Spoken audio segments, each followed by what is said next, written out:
बच्चों, आज हम लोग पढ़ने का प्रयास करते हैं निबंध लेखन क्या है।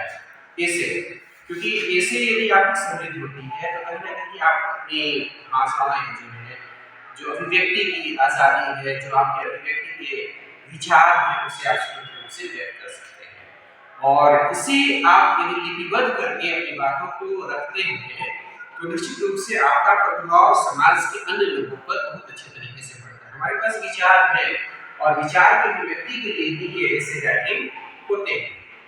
यदि आप इसे अच्छी तरीके से एक्सप्रेस करते हैं तो इसका दीर्घकालिक प्रभाव दिखता है। जैसे आप एक अच्छे एक्टर को देखिए, एक अच्छे नेता को देखिए, वो अनवरत अपने विचारों से लोगों को प्रभावित करते रहते हैं। उस तरह के प्रभाव जो है वो आते कैसे हैं, इस पर आपको मंथन करना है। और निश्चित रूप से ये ऐसे राइटिंग से हम आगे बढ़ करके स्पीच राइटिंग की तरफ जाते हैं।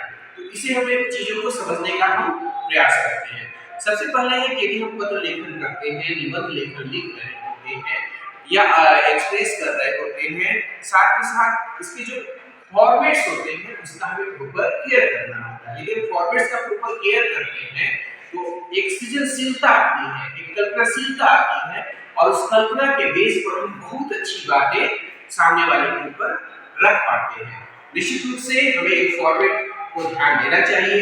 साथ ही साथ ये भी ध्यान देना चाहिए कि कैसे हम क्रिएटिविटी कर पाते हैं। यदि क्रिएटिविटी होती है तो सामने वाले के ऊपर अच्छा प्रभाव होगा। निबंध का मतलब है नी प्लस बंध, जो बंधन है। तो ये यदि बंधन में नहीं रहेंगे, ऐसे ही स्वतंत्र होकर के घूमने लगेंगे तो हमारी जो अभिव्यक्ति, जो एक सृजनशीलता लिख पा रहे हैं वो घटक जाएगा, क्योंकि वो एक बाउंडेशन में होना चाहिए और स्वतंत्र रूप से हमें नहीं करना चाहिए। इसमें हम ये भी ध्यान देते हैं कि नियंत्रित रूप से हम अपनी बातों को कह पाते हैं। एक पारा लिखते हैं तो दूसरा पारा जो है वो एक दूसरे को अटैच करता है। जैसे ए के बाद बी आता है, ख के बाद ख आता है। तो जैसे लिपिबद्ध होती है वो हमारी लिपिबद्ध भाषाएं होनी चाहिए। यदि हम हिंदी में लिख रहे हैं तो हिंदी में लिपिबद्ध हो, संस्कृत में लिख रहे हैं संस्कृत में लिपिबद्ध हो। यदि हमारा रोमन है, इंग्लिश में लिख रहा है